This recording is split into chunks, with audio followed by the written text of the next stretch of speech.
Hello everyone, I am back with another WizarDori. I have finished another WizarDori and I'm getting ready to put it up on Etsy, and I wanted to do a quick flip through to show everybody exactly what comes with this WizarDori. Again, it is a regular traveler's notebook size, this tall skinny one. It has the elastic holders inside, 4 of them that you can slip your traveler's notebook inserts into. Any regular size traveler's notebook insert will fit into this, and it comes with 2 handmade inserts.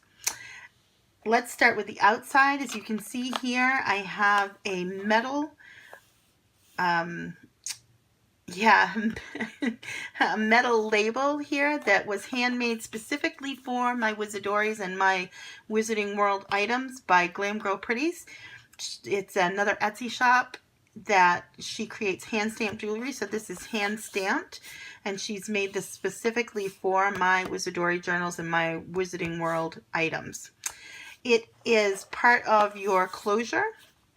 And also on the side, you will see that there is a handmade tassel that has been created with sari silk ribbon and a little bit of lace and some tulle, and it's all inside of a cap there, and it hangs off the side of the journal, and it is removable. It's on this little clip, this little bulb pin that you could take it off, and you could actually put it on your keys or somewhere else in the journal or on something else. So it is removable. All of the little charms and things like that in here, most of them are removable, that you could use them somewhere else. So you could be getting something else. And again, I said this was the elastic closure, so it goes around the journal and it just slides off so that you can open it. This is the Unfogging the Future school book for young witches and wizards, and it has been antiqued and made to look like it's been through a lot of young wizards and witches' hands. You'll also see that some of the items inside of the junk journal inserts have been stitched, and I have left the strings, but you can clip those off if you don't like to have the strings hanging. When you first open this WizarDori, you will see that this says property of. You've got this little tuck space that actually has a little tag inside. It's been covered with a world map inside of here, and then here is your first junk journal insert. Again, it also has a book name that would be familiar with those that enjoy the Wizarding World. It's Gilderoy Lockhart's Travels with Trolls. And then inside you've got a combination of different junk journal pages. So you have some craft, and then there is some rice paper that has been antiqued with coffee. And then you have another antiqued piece of heavyweight paper, digital paper, and I've tried to leave plenty of blanks so that you can do journaling and put some pictures in here of your own, scrapbooking or whatever that you want to do with it. Here's an actual page from a Harry Potter book. Then we've got another piece of, this is actually a piece of Tomoe River paper that's been antiqued.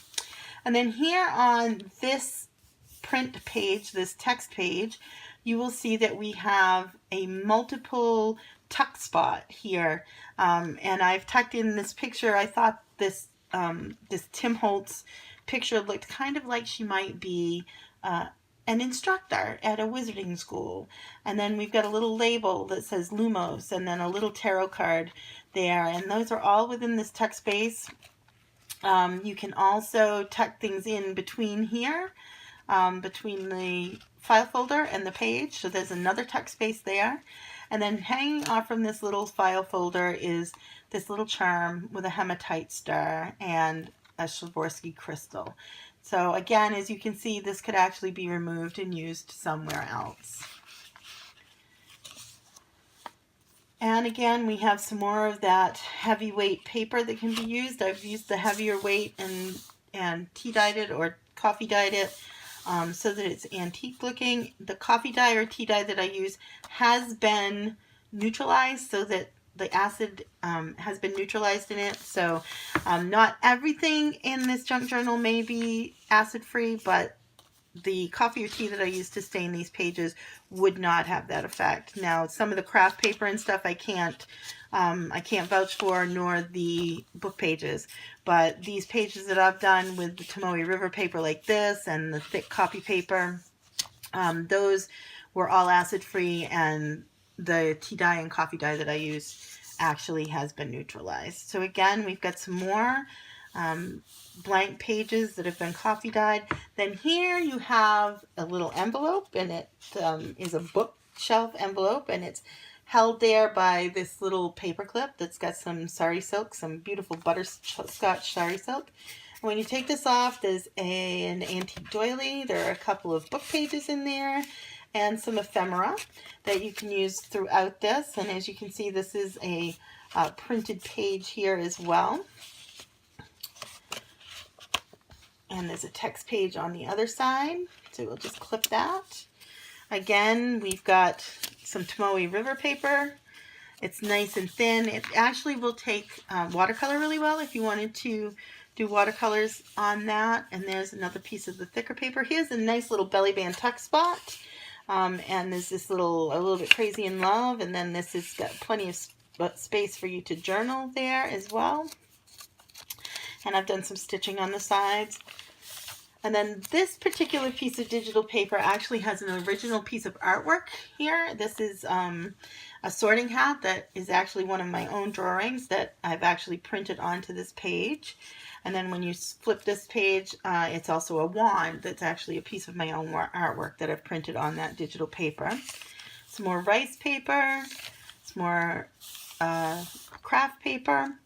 As you can see, there's plenty of blank space for you to do your own thing. This is a little tuck spot here underneath this doily.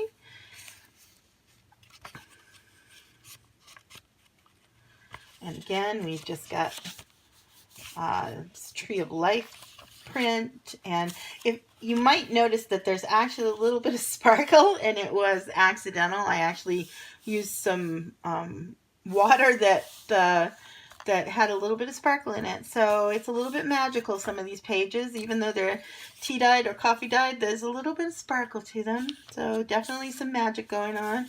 More Tomoe River paper, more of that heavyweight digital paper that's been coffee dyed. Then we've got another little tuck spot here in this little envelope. And some text that's about all heal, which is an herb. And you can see that you might be able to see the glittery sparkle up there as well. There's a little more Tomoe River paper. Another Harry Potter page. Then you've got this lovely tuck spot here that's got a tuck spot up here. There's one here. And then there's this little belly band down here that will also hold something. So lots of places to tuck little special treasures and all. Again, another piece of rice paper that's been coffee dyed. And then here at the end, you've got this bigger pocket, and you've actually got a large tag that you could do just about anything with. Put a picture on, put some journaling on, do both, whatever.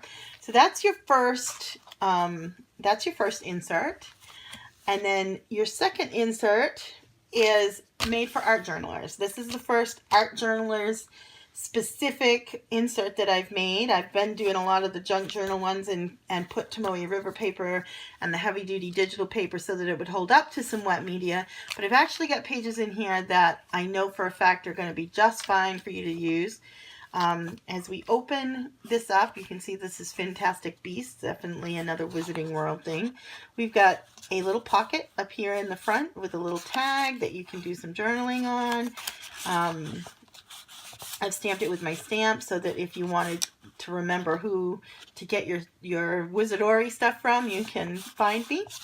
It's the magic of herbs is this little pocket. And then if you notice, there's this little bitty deli paper pocket, and inside there is this little moth that's in there. You could tuck just about anything in there if you wanted to.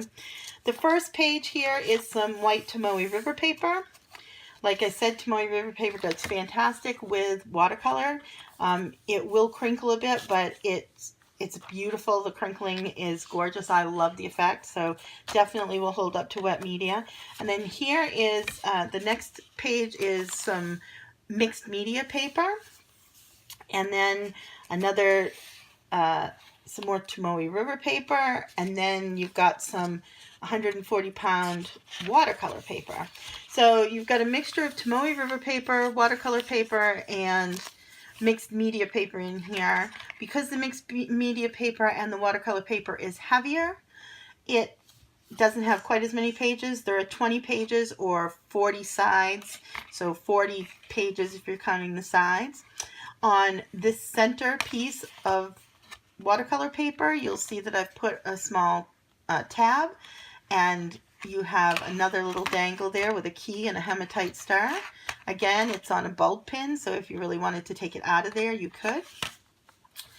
And as I said, this just goes back and forth between the watercolor paper, the mixed media paper, and the Tomoe River paper. And then at the back of this one, you have a little paper clip that has some seam binding that I have tea dyed. And you've also got a little pocket with a little piece of ephemera that'll go in there. And you, of course, could put just about anything in there that you wanted to. So this is what is inside of here. And then on the back page, like all of my WizarDoris, on the back of every one of my WizarDoris, there is a library pocket with a library card that has those 3 very important birth dates listed there for people who love the wizarding and world of Harry Potter. So, so this is definitely for those of you who are Harry Potter fans, Potterheads more or less. Here is a wonderful traveler's notebook that can be refilled. Once you've filled up these inserts here, you can refill it with any regular size traveler's notebook, or I do intend to start offering the junk journal inserts eventually, but if I'm not offering them and you run out, you can always contact me and ask me for a custom order of a junk journal insert. So anyways, Wingardium Leviosa, this is Unfogging the Future, the latest WizarDori. It's going to go up on the Etsy shop this weekend. Be watching for it.